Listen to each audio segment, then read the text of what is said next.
Welcome to ICANN Media. I'm your host, Rob Hislop. Joining us right now, I'd like to introduce you to Pat Carlson, the CEO with 7 Generations Energy. Pat, thanks for joining us here on ICANN Media. Hi, Rob. Pleased to be here. You were part of the panel talking about leadership in the oil industry. What do you think is one of the main concerns facing leaders in the industry today? I think leaders have to get better at engaging the broader group of stakeholders that would be people concerned about the environment, regulators, suppliers, contractors, employees, as well as shareholders.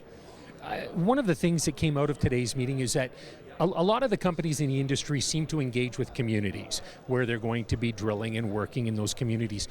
So it's easier to get your message to those people. How do you get the message out to the general public who seems to be inundated with a lot of negative messages coming about your industry?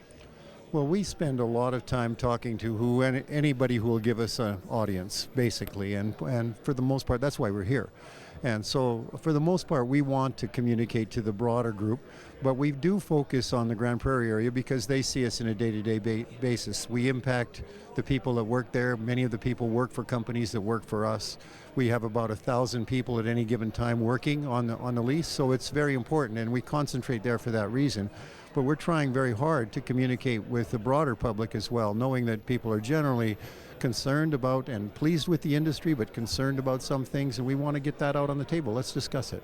Well, and one of the things they said too is to try and let the broader public know that it's not just fuel for the car and the home that the oil industry is responsible for.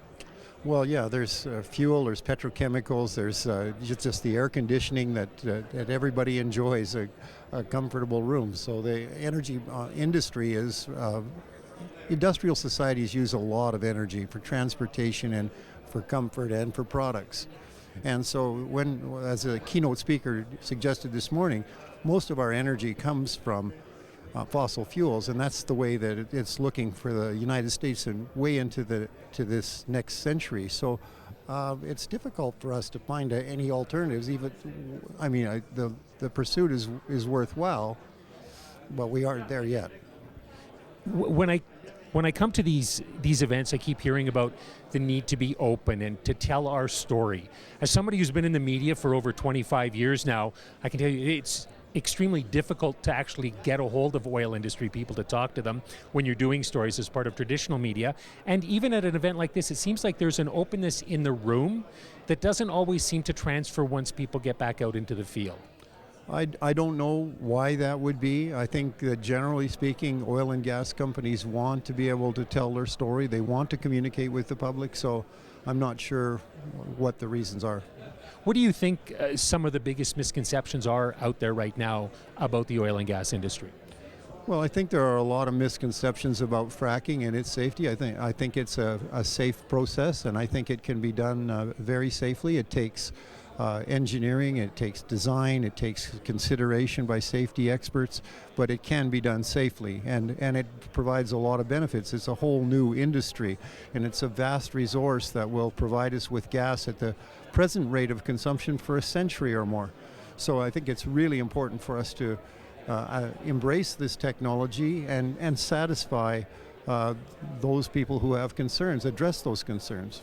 Tell us one last question for you. What 7 Generations Energy is doing that you're quite proud of when it comes to looking after the environment?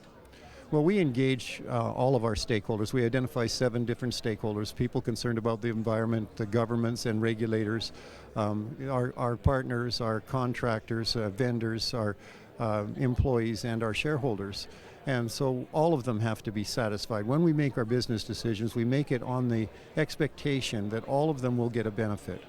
Thank you so much for your time, Pat. Thank you, Rob. We've been chatting with Pat Carlson of 7 Generations Energy here on ICANN Media.